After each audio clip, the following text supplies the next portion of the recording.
What's up, everybody? Thomas Claxton here, and you guys are tuned in to the Sitting In with Thomas Claxton podcast. Remember, if you guys like what you see, like, share, and subscribe. You guys sit back and enjoy. Thanks a lot. I got cans on. Oh, that works. Well, half of it's to hear you well, and the other half is to try to hide the radical bedhead I have this morning. Oh, bro, hey, I'm jealous. Yeah, I've been kind of working for the, practicing for the annual Bedhead Open in Los Angeles this year. That's awesome. I think you're going to win. I may win at the rate I'm going. Ignition sequence start. 6, 5, 4, 3, 2, 1.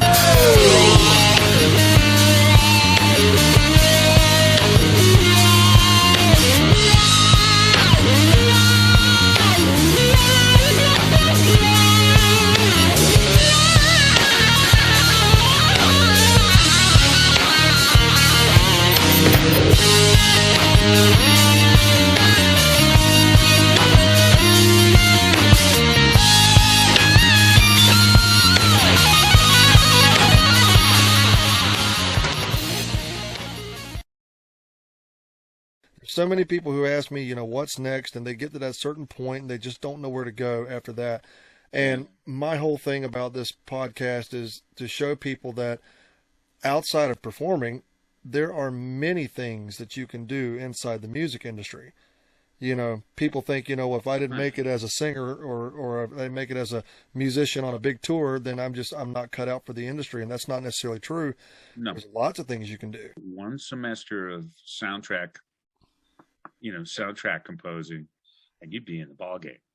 John Williams was a jazz piano player and a great one. It was Johnny Williams when he was a kid. And somewhere he started having kids. And he went, I can't, I'm playing these clubs and I'm packing them, but it's not really enough to raise these children. So he went back to school for one semester and took a soundtrack, soundtrack composing. Look at him now. Yeah, I'm about to say, can't argue where he's at today. I mean, he's probably one of the best arrangers and orchestrators, maybe on the earth at this stage of the game. I know of his work a little bit more than a lot of people because I've worked with Joseph Williams a lot over the years. It's John's son, and Joseph's one of the most natural arrangers I've ever worked with. We get into doing backgrounds. And Good Night, Gracie. He's a bad boy. Between the two of us, I kind of go in a little more toward a jazz ball kind of thing, and he kind of knows all that real straight ahead Beach Boysy kind of. He knows how to make that stuff really work. It's great. It's just, and I keep telling that to Will. I said, one semester, while you're here, you might want to have that under your hands because at some point in the game, you don't want to go on the road. Is he not listening to his dad or something? No, of course not. That tells you that he's an American offspring. No, I ain't listening 100%. To nothing. Yeah, I'm gonna make the same mistakes you did, and there you go. So I kind of become sort of stoic about it, like whatever you do, Willie, it's all going on. But God, musically, he's an amazing musician. Will is great, man. I tell you, I met Will, I think in 2014 or 15. I can't remember which one. Yeah. But because I mean. The same with Will is the same with you and I. We apparently have a lot of mutual friends, and which is why I figured I'd take a chance and see if you wanted to come on the show because we've definitely got plenty of mutual people that we both know and they could vouch for me. And Will mentioned it, and I went, I'm kind of centralizing it all through Shauna at this point, and Shauna's set me up with over 60 interviews. We're actually trying to make this record happen. There's if you talk about business, I mean, I've made solo albums that I've thrown at the wall, and surprise, they didn't stick. Sometimes that happens. I mean? And that's what happens. So you no matter what it used to be, you just have the record company do that because that was their business. That's what they do. But even because I have a record company, Imagine Records, they're involved in the digital release of Living for Love, my new album. But I'm doing the CD myself, and I'm doing everything I can to try to make it happen. Sure. Because I mean, you just do everything you can. That's just the nature of anything that's in front of you. It looks like a small opportunity. I mean, I've seen big opportunities, and believe me, I've been lucky to have them land in my lap. With, like, for instance, Chicago was one of them. Now, there's an opportunity to make a few dollars. Great. So, it turned out to be a pretty good thing for a long time. But I don't think there are a lot of big opportunities anymore. And you have to, like what Will says, we're looking for a new model. We're really trying to look for a new model. The only thing that I try to explain to him is, okay, you got these new managers that are talking about a new model, but what do they have in common with the old managers? They're human beings. So deal with human nature. And that hasn't changed that much. No, I would totally agree with that. One of our mutual friends, Scott Page.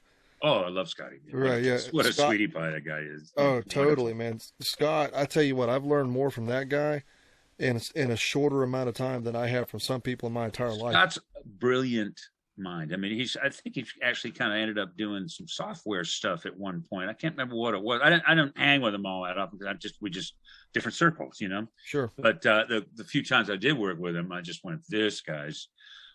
He's banging on all 8 cylinders. I mean, there's no question about it. Well, he was the first guest on the first season of my podcast. He was the guy who kind of, started it all for me there. And the podcast debuted at the NAMM show in 2020 in January, before we knew COVID was a thing. Yeah. I was literally on the NAMM show floor at the Gator Cases booth. I'm really pretty tied in with Gator, and so he up a podcast booth right there on the floor, and I just was bringing in guests left and right. And Scott was the first one. So that's called location. You put yourself in the right place. Yeah. Well, the thing was, I had talked to several people because of, how networked I feel I am at this point, which I got a long way to go, but I know enough people. I was like, I could probably do a pretty effective podcast. And then I went down to visit Gator down in Tampa. And the CEO of that company is named Crystal Morris, and she's a firecracker, man. She walks right out into a situation and just like instantly just comes up with an idea. And I walked in, gave her a hug. I said, "Hi, Crystal. How are you? Oh, it's good to see you, Thomas. By the way, you want to do a podcast? We're releasing new podcast mic stands." And I was like, "Wow." I was like, "It's funny you should say that." And she was like, well, I tell you what, if you'll say yes, then we'll set up the podcast booth and you can start your podcast right there on the NAMM show floor. That's and awesome. I was like, you know now what? That is the key to a new model. You see a possibility of something to happen, and you just go for it. You make it happen. Who wouldn't go for that? There's some people out there that would have turned it down or something. I'm like, hey, listen, I'm of a generation, and I go, podcast. What the hell does that mean?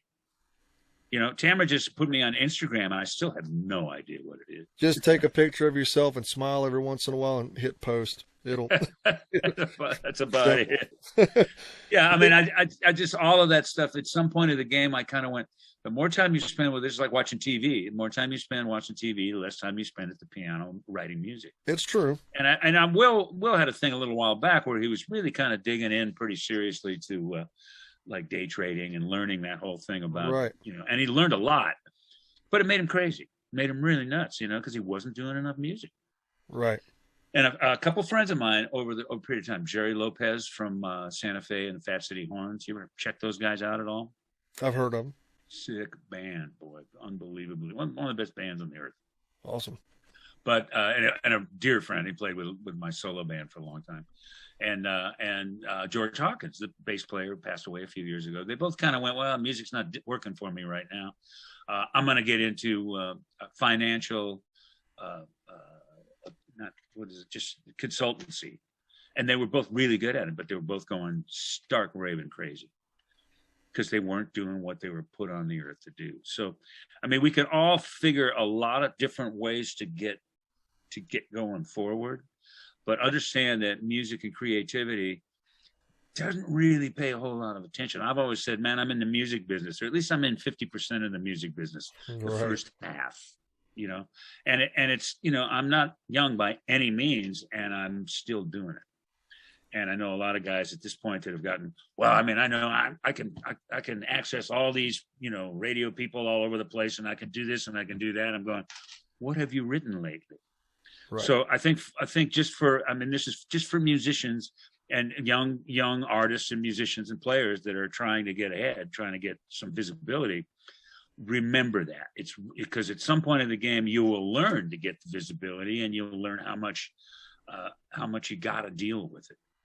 You know, I mean, I do a lot of these podcasts and I do a lot of this other stuff because I'm trying to push a record. But I noticed at one point that I wasn't, working on new stuff that much. So right now I'm kind of trying to work on some of it's whatever hits me, but I'm also trying to put together something to get an album for Tamara because she's bad to the bone. Awesome. Will's mom, she's a singing fool. She's not one of those Minnie Mouse singers that are out there. She belts it out, huh? She belts it out, man. There's no nice. fooling around. And she's gorgeous, and all of that's all in the ball game. So I'm trying to.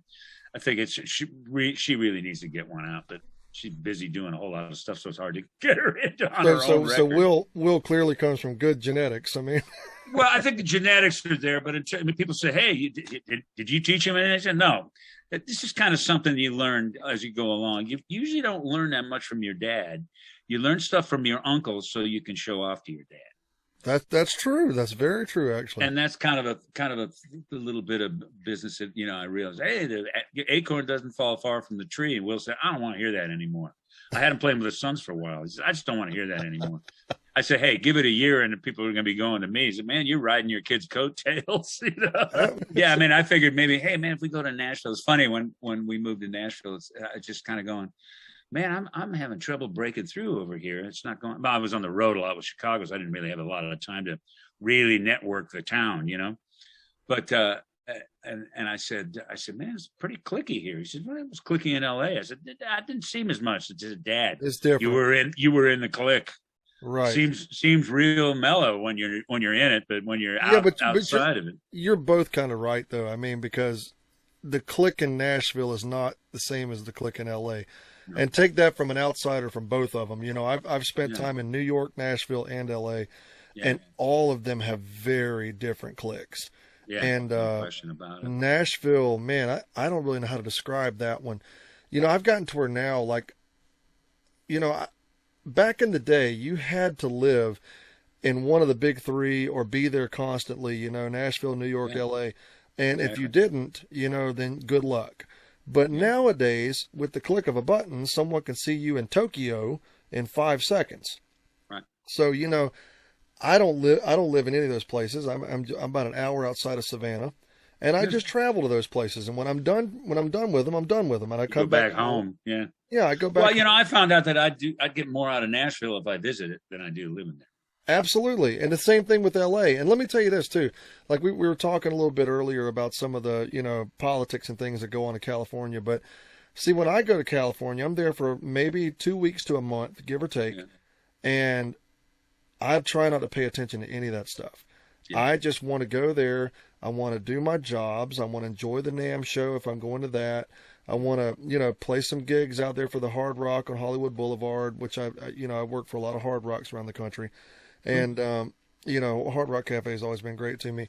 But one of my things is a lot of people, I've talked to a lot of guys, and another one of our mutual friends, Mario Cipollina. Oh, Mario's a sweetie pie. And Mario is incredible. I mean, he played on my last album about 70% of the bass tracks. Yeah. And but when I was talking to Mario one time, I asked him, if he really, stood back and soaked it all in as all the Huey Lewis and the News stuff was happening. Yeah. And and he was saying that Mario was the guy that, in some ways, between him and Bob Brown, who was their manager. In some ways, Mario was really the guy that had the push, that got the push in that band. He was a guy that, got their first gigs. I mean, he really was the guy that got it going. And then once it got going, it was like surfing. Once it got going, they stopped paddling and they stood up and took the ride. Right. And it was after that I think it just got a little crazy. Yeah, and believe me, I've seen it with almost every band that gets popular on any level. Well, he was on the road with you. Goes past a one record. Yeah, he helped me put a band together. Him and Bill Gibson, great drummer, great musician, and Garth Weber and Tony Lafrano put something together just to go over to Sweden and Germany. And 5 gigs. That was pretty much all we did. You know what I mean? But it was fun. It was a fun 5 gigs. We had a ball. It was a kick. Well, I was watching a video, which I didn't even know at the time that Mario was up there with you.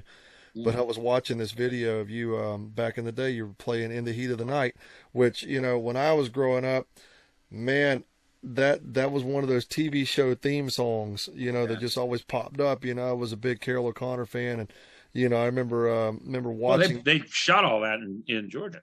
Yeah, no doubt. I mean, I remember watching all of that. Well, Carol O'Connor, after a couple of years, he said he wanted to switch the singer from the black guy to Robert Goulet. Wow. Richard Kaufman over at MGM was going, Bill, he called me. I hadn't talked to him in years. He called me and said, you're not going to believe this, but I got a feeling and I was going, I almost want to lose it just to hear how Robert Goulet is going to sing this. This is, in the heat of the night. For a certain kind of music, the guy was great.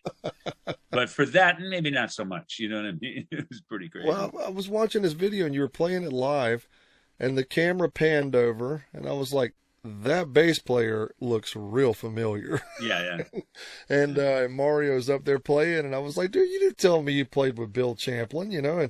He's like, oh, yeah, Bill's one of my, great friend. We're old pals. We've known each other for years. I mean, after there was a band, my bass player had a little brother who had a band called Soundhole. And Soundhole had Johnny Cola, Mario Cipollina, and Bill Gibson in the band. There you go.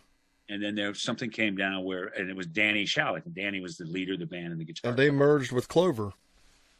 No, not particularly. At some point of the game, no, I don't think so. Huey played with Clover. And then at some point in the game, they all kind of came together. But I mean, what happened with Soundhole is that Danny and David's, my bass player's little brother, who was in that band, and his mother and father were killed. Were murdered, actually, executed. It was just a weird thing. It was insane. Wow. But at some point in the game, so they got different players and stuff like that. And I actually produced a couple of tunes on them before they became Huey Lewis and the News. They were still Soundhole. And then I think at some point, I think Bob Brown got in there. Huey got in there. They hooked up with Huey, who had been playing with Clover. Because when I knew Clover, Huey wasn't in it, but John McPhee was. And McPhee now plays with the Doobie Brothers. Oh, wow. Yeah, McPhee's a bad boy. He's a serious musician, man. He plays fiddle. He plays lap steel. He was like one of the first call lap steel guys in the LA music scene for a good while. Keith Olsen said, man, I know, there's Sneaky Pete. There's a lot of guys around. He said, but I was just called McPhee. So he does it for me whenever I need one. So, I mean, the Marin County was like, there's something in the water up there. There was a lot of good music going on. But the Bay Area is only allowed one big hit at a time. Why is that? I don't know why, but that's just the way it is. The way it is. At one point, it started off, Creedence. And then along came at some point in the game, Metallica was part of that scene. Train's part of that scene. I mean, there are a lot of really good bands that came out of the Bay Area over the years. Wow. Like I say, something in the water. But and those guys, Huey and the News, man, that's a really good band. I know Huey's having real serious problems right now. He's unable to sing. He's unable to play. And so I'm not sure exactly what they're planning or anything, but it would be a real shame if Huey had to retire, because he's got an ear thing that's just screwing him over big time. Yeah, I don't think Mario has played with him since '93. Oh, not for a long time. They've had John Pierce play with him. Yeah, I mean, but he, I think they came into something, but I don't know what it was. It's not my business, but they pretty much let him go, and they replaced him with John. Yeah, and I think at that point they lost a little bit of their bandness. John's a great bass player. I mean, and a great guy, and I love John. But I think sometimes you get something that really works, and you just change it. Even if you think you're changing it for the better, it doesn't necessarily make it better. No, I agree with you. I mean, there's something about the magic of the original lineup. Yeah, I mean, that's just the way it is. But boy, Chicago was second line, or we went out and co-billed for 1 year. Man, those guys were great. They just tore it up, man. And they do the one song. Oh, it's "Hip to Be Square." It sounded like the James Brown band. Yeah, they were fucking smoking it, man. It's just unbelievable. And then they take it off the set list, and I was going, why are you not playing that? That's a great song. The audience just doesn't get this one. Bull crap, it was one of their hits. It was one of their hits, but live, it just wasn't going over like Power of Love and some of the other stuff that they do. It was just a great band. And Huey, people go, wow, he's a really good singer and he's a cool guy and everything like that. That guy's a harp playing fool. He's a great harp player. Well, he did a lot of that octavey stuff going. He's a monster. He's always been a kid. And I've been friends with those guys since pretty much probably before they started. Well, see, Mario was one of the guys who, like I was saying, when we went into this, he was one of the reasons why I started making sure that everywhere I went, I was taking in a little bit of every place I went to, because Mario told me, that it would all happen so fast that some of it was almost a blur. Yeah. And I was like, I don't want that to be me. I'm not saying I'll ever reach those kind of heights or do anything even close to that, but the stuff I've done, I'm happy with. And but when I go to places, I want to see and enjoy the places I'm at. So whenever I go to California, like I said, I'm usually in the LA area, but I will every time set aside about 3 or 4 days, and I drive up the coast and go to the Redwood Forest up in Northern California, and I'll come back down and visit the Sequoia Forest and Yosemite and all that stuff. I mean, beautiful. Because California is a breathtaking state. I mean, when you're looking at the place, it's almost like an alien planet if you've never been there before. And once you get, it's just hard to say. I mean, my family's been in California since they raised the flag. My people in my family were pulling the rope to put up the flag. The little city of Sonoma. You ever been there? I've heard of it. That was the original capital of California.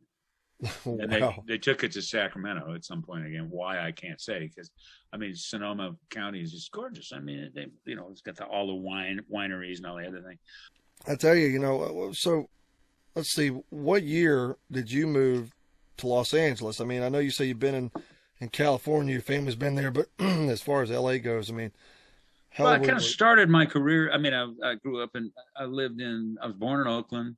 My parents got divorced. I moved to Santa Cruz and moved to Santa Barbara. And then in junior high, I moved to Marin County, and I was in Marin County all the way up until at some point I lived a little while in Santa Cruz, and I lived a little while in Sonoma County, but it's all surrounding. It's all comes under the heading of Northern California.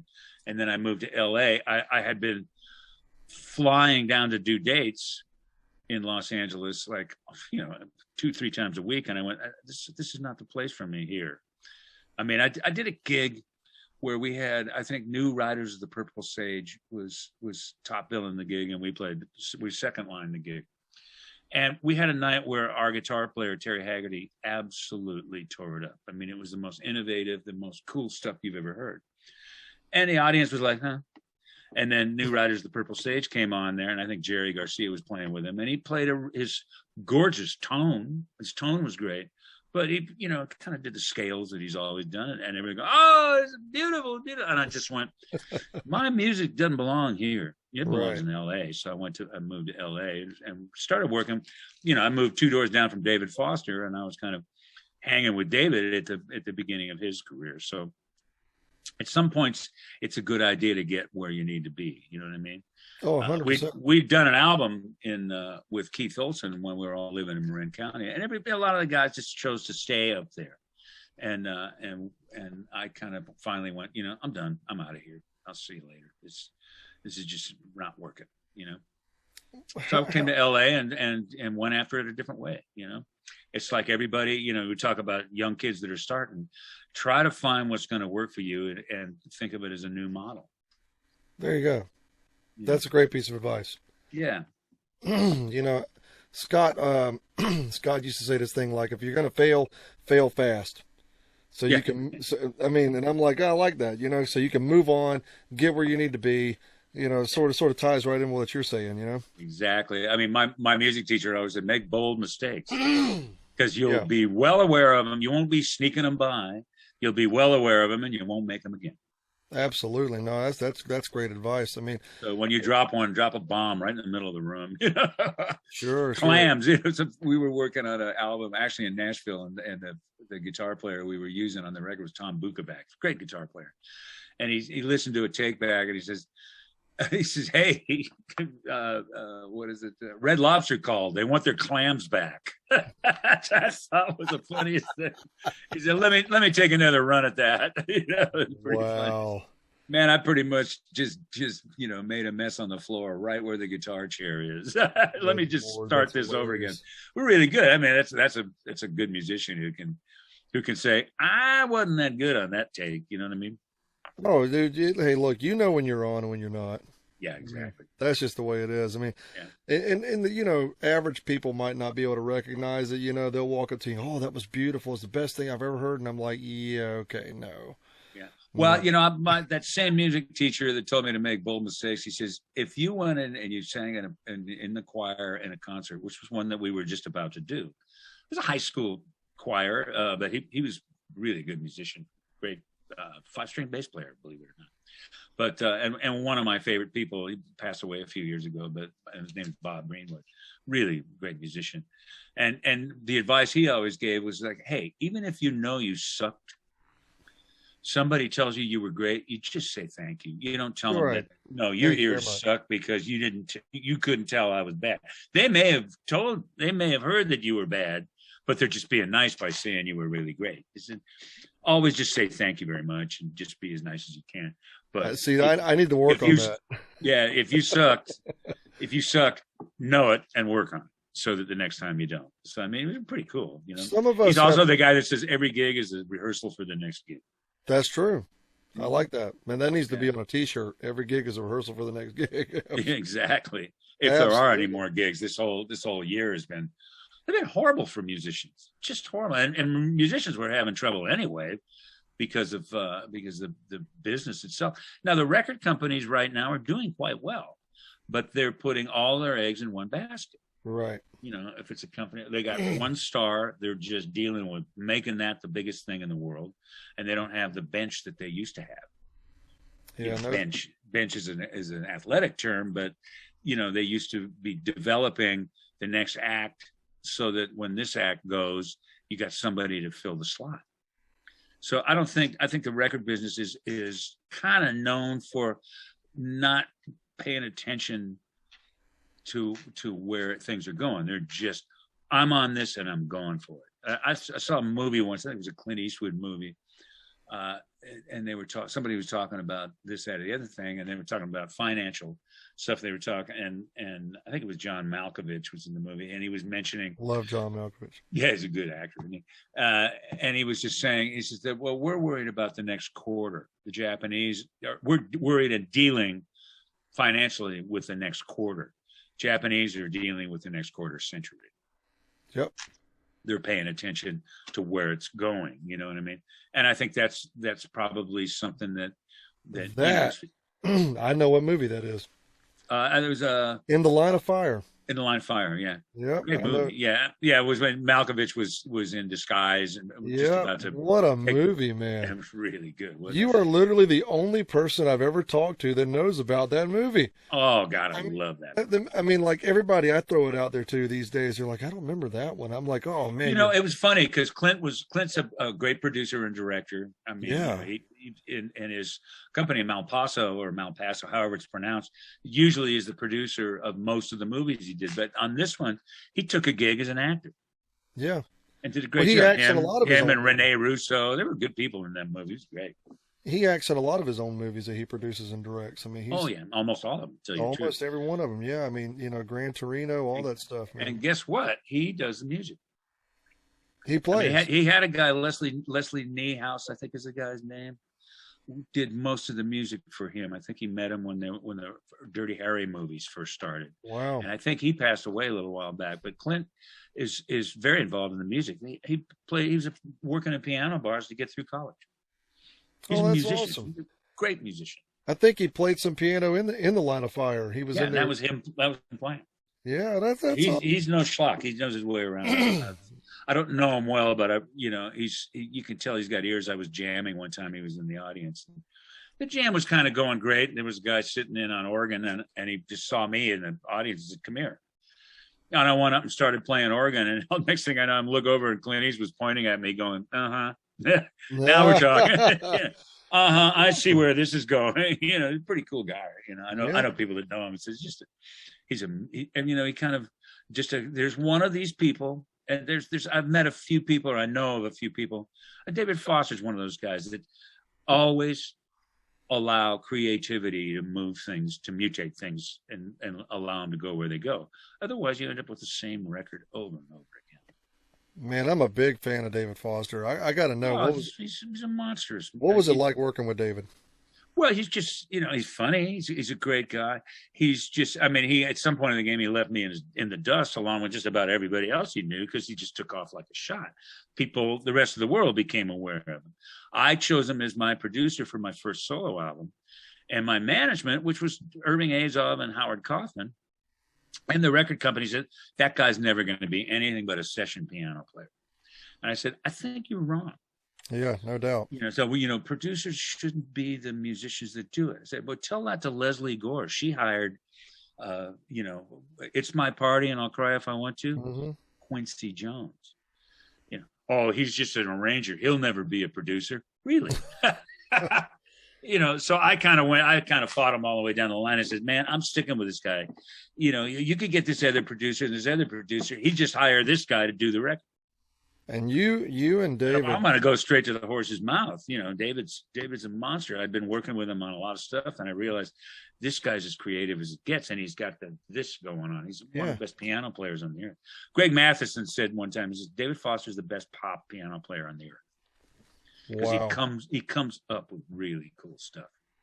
Man, if anybody ever wants solid, something to go listen to, solid proof of to verify what Mr. Bill Champlin is saying right now, for those of you listening at home, just go pull up After the Love Is Gone. You and David co-wrote that song. And Jay Graydon. Right. And it's like, which was made famous by Earth, Wind, and Fire. But the bottom line is, man, that song, if you don't get chills listening to that, you can hear the genius in that song.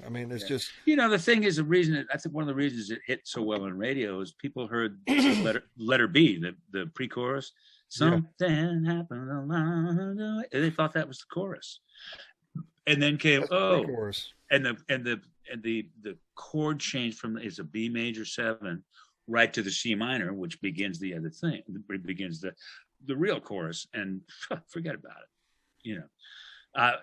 We actually wrote it for my first solo album. It was kind of at the last minute, and David's, said, come over to the house for a minute, and I live right down the street from him. So I walked down the street and came in, and he says, hey, me and Jay came up with something last night, and I've got the line at the chorus, but check it out. And he played it, and I was going, holy shit, that's just beautiful. Let's do it. I said, make a cassette and I'll write it. He said, no, I got to teach you the piano part. It took me longer to learn the piano, just to learn the chords, than it did to write the rest of the song. All the most of the melodies. He came up with that, and so I had to write backwards from that. Wow.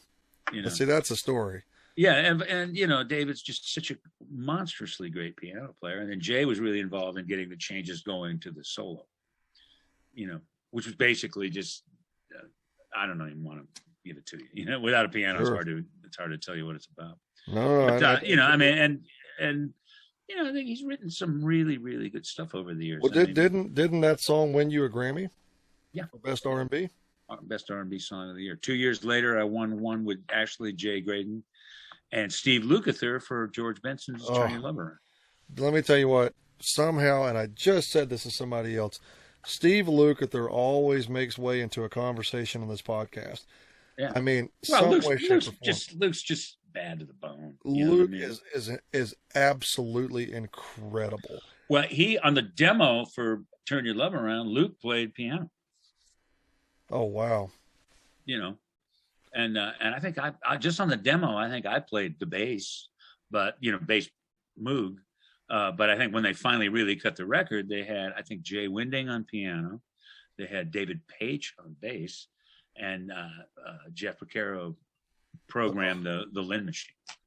Man, I tell you what. Now speaking of Turn Your Love Around, what was that? 83, give or take? 81. It won the Grammy in '83, I believe. Correct? 81, I think. It won the Grammy the same year that Toto swept the Grammys. Okay, that was '83 then.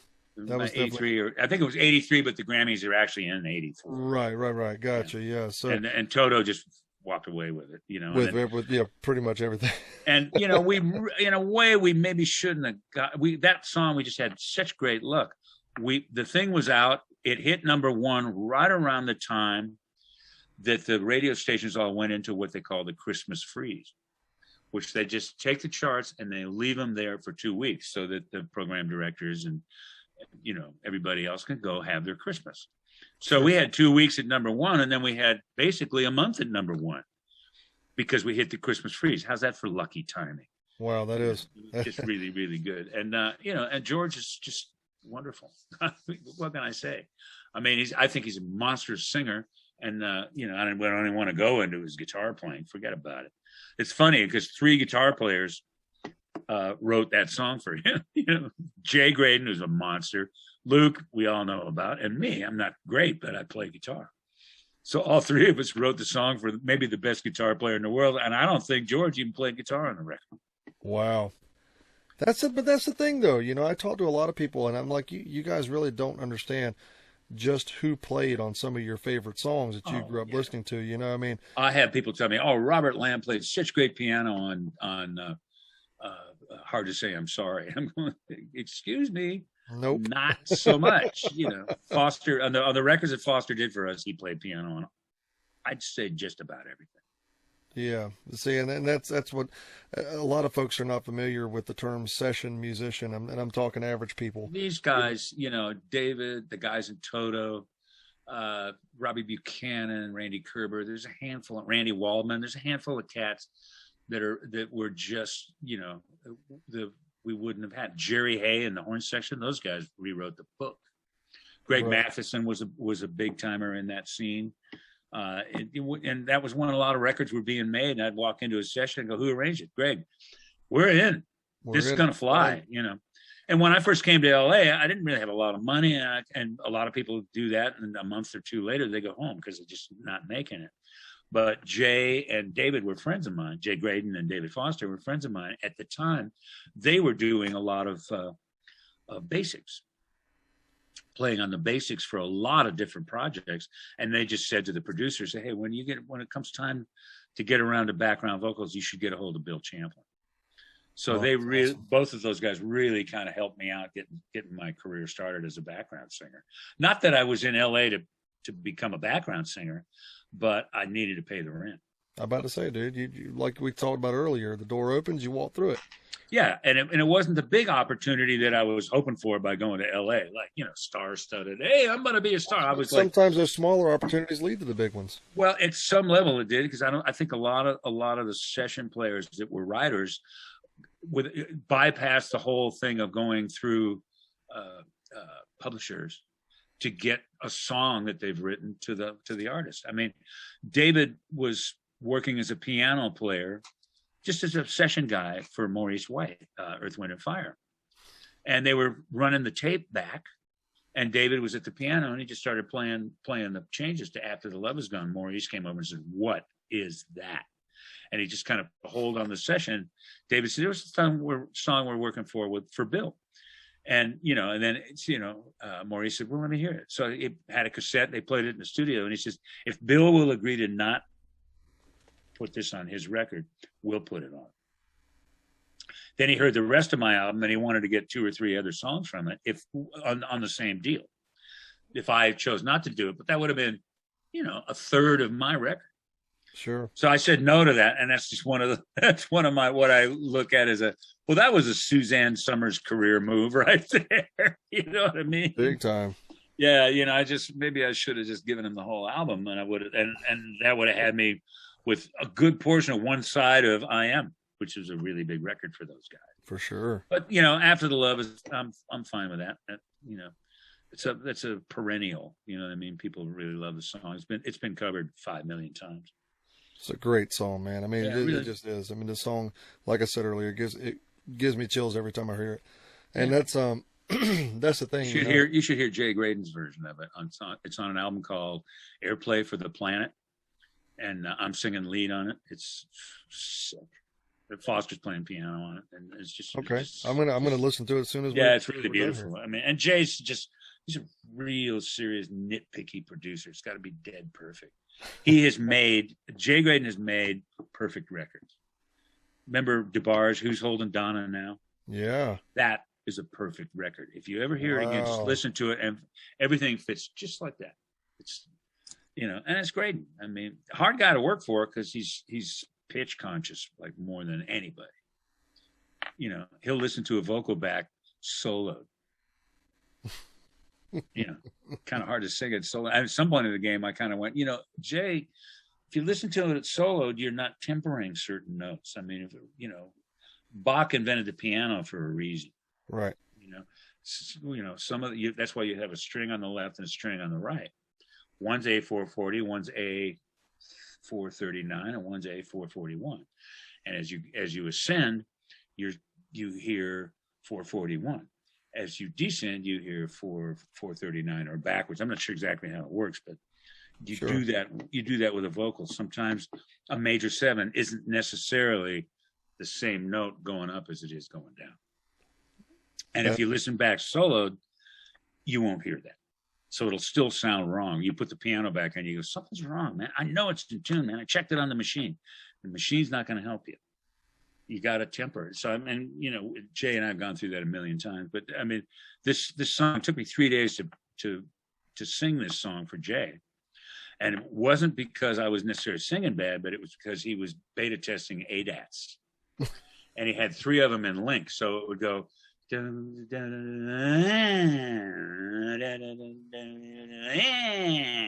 would get that link craziness, portamento nuttiness, right before I started singing, and the chorus, it's like when we were going to the chorus, the chorus changes key every 4 beats. So it's a bitch of a song to pull off if you want to really make it perfect. Sure. You know what I mean? So, I mean, working with Jay, I mean, that's how deep you can get into stuff. Jay will, Jay is one of those guys. I mean, he's really, in terms of time, he's checking it out and with nanoseconds. I mean, that's how deep he is. And, but boy, think about it. You ever heard Twilight Zone by Manhattan Transfer? Yep. Remember the guitar, the wire choir stuff on it? It's never been done better than that. That's all Jay. Jay. Oh, wow. He played the solo on Steely Dan's Peg.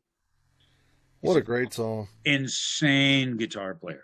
I mean, Jay is one of the all-time greats. He's a little bit of a bebopper, but he produced four Al Jarreau records. Oh, wow. See, when you hear bands covering other bands and stuff like that, you rarely hear people trying to go after Steely Dan. They're like, oh, yeah. I mean, there's a reason. Ain't gonna work.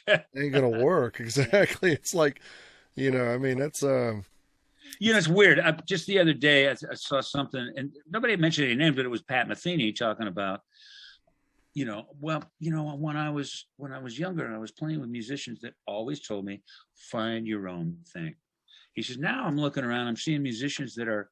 He says, you learn from Wes Montgomery and learn from Howard Roberts or McLaughlin or whoever, but find your own voice in all of that.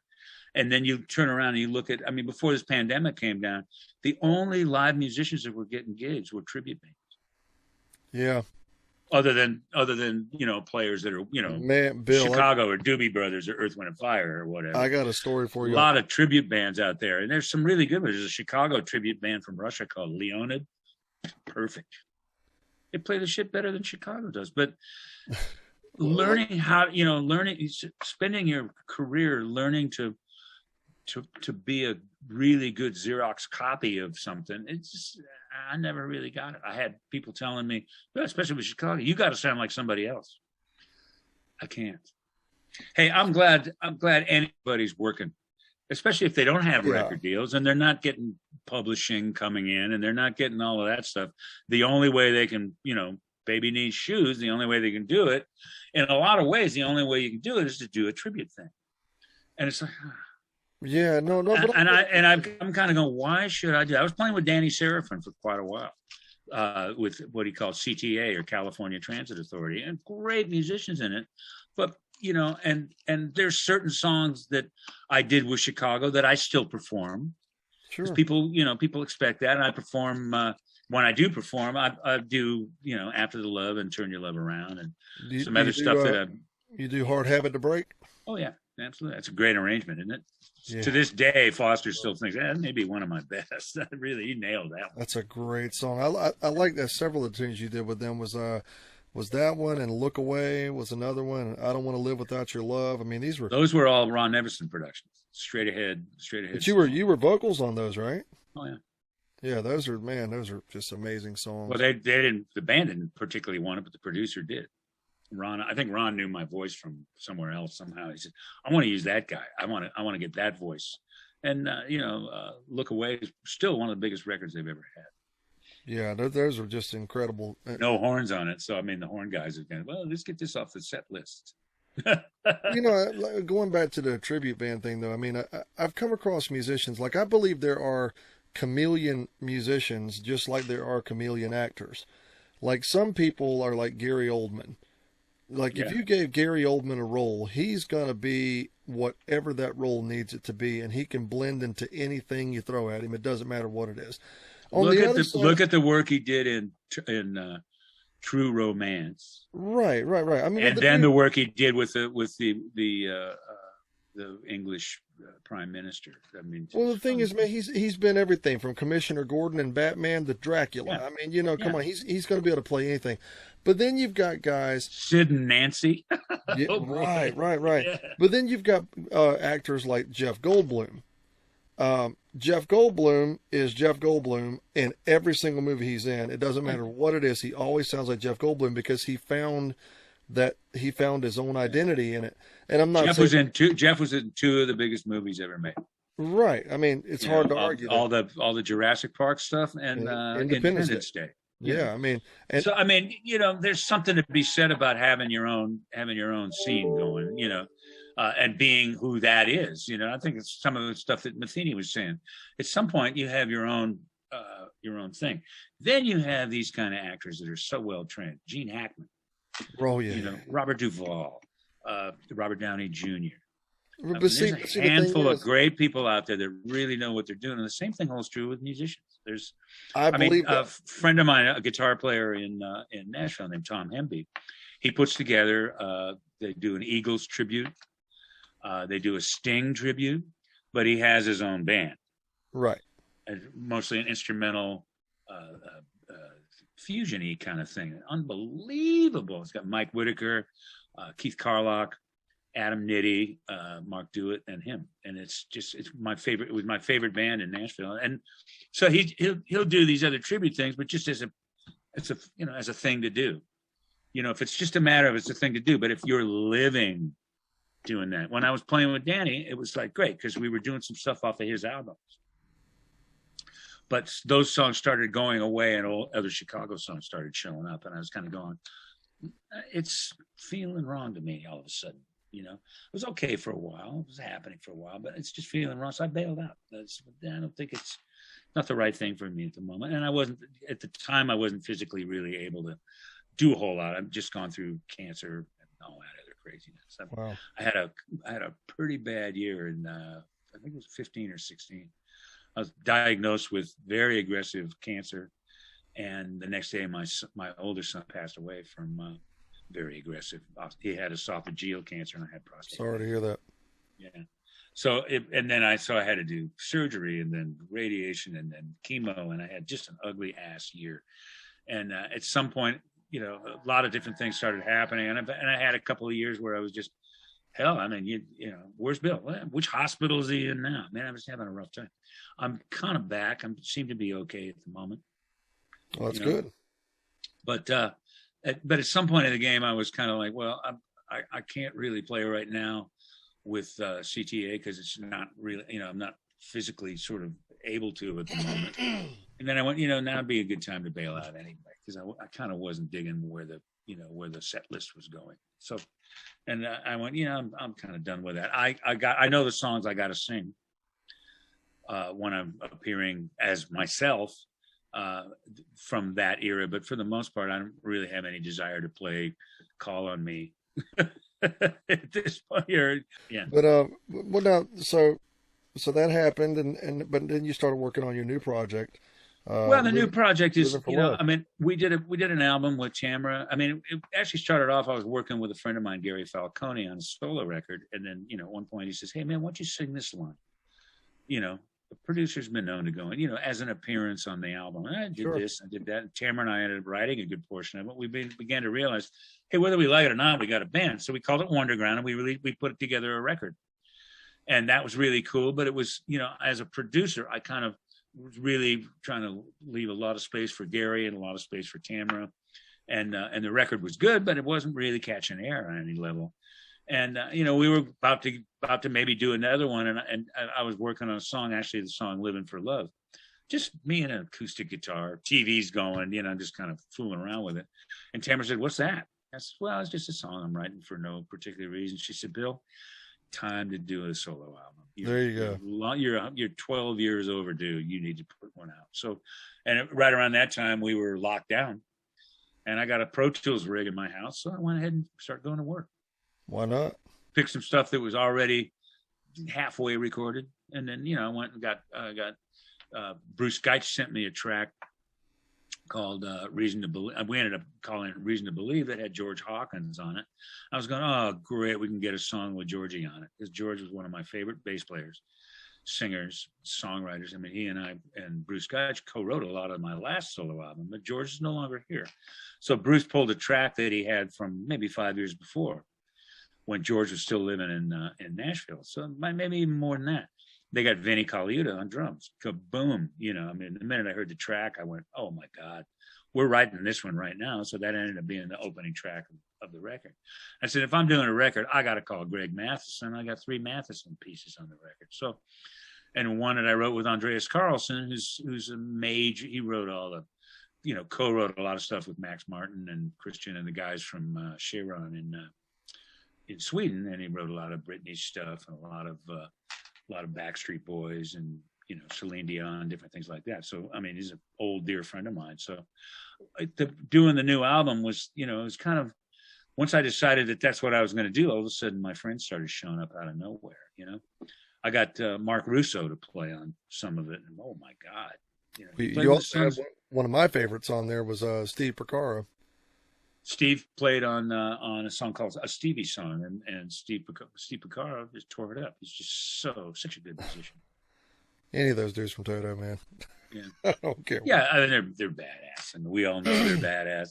I mean, I have a band, supposedly have had a band with Peter Fristedt, is a producer, guitar player from Sweden. Joseph Williams and me with CWF, and it really did pretty well. Matter of fact, the first one we put out on Pony Canyon in Japan, and Sony just released CWF2. It did so well, they just bought CWF1 from Pony Canyon, and they're going to re-release that. So it's like that. Joe is so busy doing Toto stuff that I can't even get a return phone call from him. I gave up. Wow. He's in Luke land now. They're planning on putting a band together, sharing a band, going and doing stuff from Joe's solo album and stuff from Luke's solo album. Both records are great. Man, and one of the songs on this album that I really liked a lot was there's a bunch of them, but I mean, like, I loved Living for Love, the title track. I loved Show Me. That was a great tune. That was me and Jason Sheff from Chicago. Yeah. And Love Has No Heart, man. I like that one too. That was a great song. That was a Tamara Michael Caruso thing that I kind of heard a little bit of a couple of years back. And they kind of pulled it back out again while I was in a pretty cool programming mode. I put one together for them. Then I went, let's make this for Wonderground. At the time I wasn't doing a solo thing. So I got Gary to play solo on that. It's a great solo. I did most of the rhythm guitar stuff on it, and keys and organ and stuff. And so we ended up doing, I said, I asked Gary on a couple of songs on the album. I said, do you mind if I put these on the solo album? He said, go for it. It's all you anyway. And that was one of them. And it ended up being pretty cool. Pretty cool. It was song. a great song, man. And Living for Love. I mean, I don't remember the exact lyrics to it, but it was something like, what would you do if you had a limited time on Earth? Yeah. I was like, yeah, boy, that's a question, isn't it?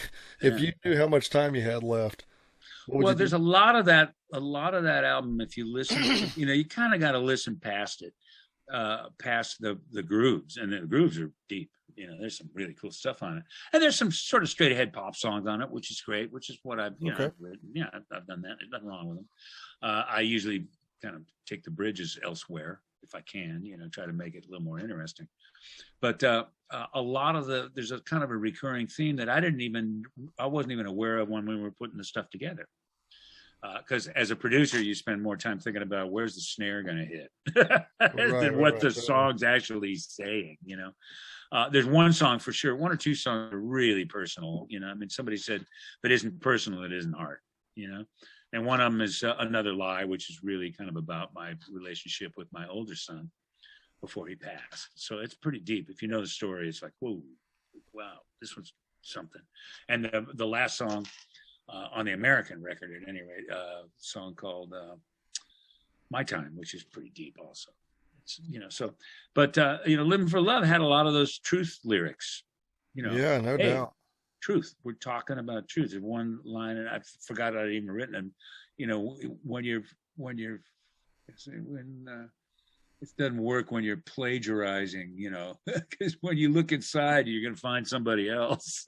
For sure. If you're drinking from a dishonest well, you're quenching a fool. There's another line that flew out of my head, But, and then a CD song was one of those songs that was really kind of, I was watching everybody out on the streets screaming at the top of their lungs with demands. And I kind of went, what kind of music are these people listening to? And I realized that they're listening to stuff with people screaming at the top of their lungs with demands. And I went, I think we passed a really, really good point in the world when Stevie was making records, and then it had such a uplifting spiritual thing to it. Like, instead of I want this, Right. Now the world is just made up of people demanding what they want for themselves. By the way, that album is available as a CD at BillChamplin.com. Awesome. /shop. But if you just go to BillChamplin.com, it'll send you over that way if you push the right buttons, I guess they tell me. Yep. And then there's for digital, iTunes, Amazon Music, all that shit. It's all right there, just for digital download and streaming. I think it's on Spotify and Pandora and those kind of things. But it's Bill Champlin, Living for Love. It's really a good album. It's something a lot of people. It really is. I mean, I've listened to most of it. I haven't made it all the way through it yet, but from what I've heard, it's an incredible piece of work. And and thanks for talking to us also about the rest of your career. And so, is it Thomas or Tom? It's Thomas. Yeah. Okay. I mean, Thomas is normally what people call me, that are friends and people in the business and stuff. But every once in a while, I don't know, I'll get a random person to call me Tommy, and I'm like, well, okay, but only my family called me that. But what do you do? I don't really. Hey, when I was a kid, everybody called me Willie, and I just had enough. That was enough of that. No more. Not going to happen. Yeah, with Bill. I don't think I would have liked and that. we called Will was, we called him Willie for a long time, and he had the same things. Like, maybe not. Not so much. That's enough of that. Oh, but I'll tell you this. One more person told me to make sure to tell you hello whenever I spoke to you, which is another one of our mutual friends, Randy Fuchs. Oh, love Randy, man. Yeah, him and Will keep really together. Randy was helping me get gear and do all kinds of different things at one point. And as far as the NAMM show is concerned, it's a great place to go network and hang and everything. After the last one I went to, and I was actually playing and I had to carry my guitar about a mile from the parking place. And I went and played the gig and had to carry it about a mile back. I couldn't find a bus. I just finally went, something? I'm done. And I think the size of aspirin that I had to take after it, the amount of noise that's going on in there, even though nobody's allowed to do really loud noises, but the amount of noise that's going on, it just drives me crazy. It It makes me nuts. I just kind of went, I can't handle the NAMM show anymore. But what about Summer NAMM? I mean, I like Summer NAMM personally. I don't even know what it is. I went to one, I think, and actually it was in Atlanta. I think Chicago. Oh, well, no. It's very different now. But I'll tell you this, in comparison, the Los Angeles one in 2020, and I'm going by, of course, pre-COVID here, but 2020, January, LA or Anaheim, whatever you want to say, was 125,000 people. Nashville, back in 2019, because they didn't have it in 2020, was 10,000 people. So it's considerably smaller, but the one in Nashville has a lot of the same stuff. It's all packed into one, like a 1 or 2 room convention center, and you can literally walk around and have more, one-on-one intimate conversations with people that you know in the business, and people actually have time to speak with you, and that's one thing I love, about the Nashville show, So, I mean, that's the only one I never went to the Nashville one. Chicago actually played at something connected to it, to the Atlanta show one year. It's funny, when we checked into the hotel, I think it was Hyatt in downtown Atlanta. I look in the banquet room across from the registration desk. Dixie Dregs are playing. There you go. Well, how cool is that? Man, dude, don't even get me started. The Dregs are just amazing. Oh, like I said, Dave LaRue was on the show right before you. I mean, he literally wrapped up about 30 minutes before you came on. Steve Morse is maybe one of my favorite guitar players. He's incredible. Ever. He's just insane, great. I'm hoping. And I think it was cool that he got that gig. He actually went on to play with Kansas, which was, about the only guy that I know who could, was it easily. Kansas or Deep Purple? I think it was. Well, he might have played with Deep Purple at one point. No. I know he played with Kansas for a while. That's a musical group, man. Their music is great. Their bass player lives here now in Savannah, Billy Greer. Savannah is such a gorgeous little town. I love Savannah. I love Savannah. Don't get me wrong, but I think it's like any place that if you live there your whole life, you don't look at it the same as the people that tour the area. You know what I'm saying? So I just like that you just walk along in that middle of town thing, and here's a fountain, and you walk a little further, there's another fountain, and it's just this whole area. I was just trying to find a pharmacy for some reason. I don't know, toothpaste or something equally glamorous, And some guy says, "Hey, you should just walk over to the Walgreens. It's about half a mile down. Just walk that way. You'll really like it." I was just going, "God, this is beautiful. Really nice." The city is beautiful. It's all a bunch of squares. For those of you watching who have never been to Savannah, it really is a stunning city. Yeah. Atlanta's just a big giant city, just like LA or New York or anywhere else. It's kind of sprawl central. It is. Savannah's definitely unique. It was the only city when Sherman was marching to the sea. It was the only city that he didn't burn to the ground when he was doing his march south. Yeah. And so Savannah's got it's got a lot of history to it. It's got a lot of wonderful things about it. When you live there, you start seeing the cracks in the place and all that kind of stuff. You're going to see that anywhere you stay for any period of time. Right. I mean, I kind of loved Midnight in the Garden of Good and Evil. Great movie. Really cool movie, and it's very accurate too. That's what's so funny. Pretty much right on. Well, I mean, what I've really picked off of it in some ways was that it kind of accessed the personality of the city, which was really kind of cool, And I think a couple places on the East Coast that have still got that. There's one right by not in Georgia, I don't think. One maybe South Carolina. What is it? St. Augustine, Florida is very similar to that too. Yeah, there's some places. Then of course New Orleans has got its own vibe. I mean, there's a good portion of New Orleans is a sprawl, just like any other city, but you get kind of near the quarter and things start looking right. San Francisco is one of the most gorgeous cities on the earth. At one time, it's just falling off the edge of the world and going into crazy land.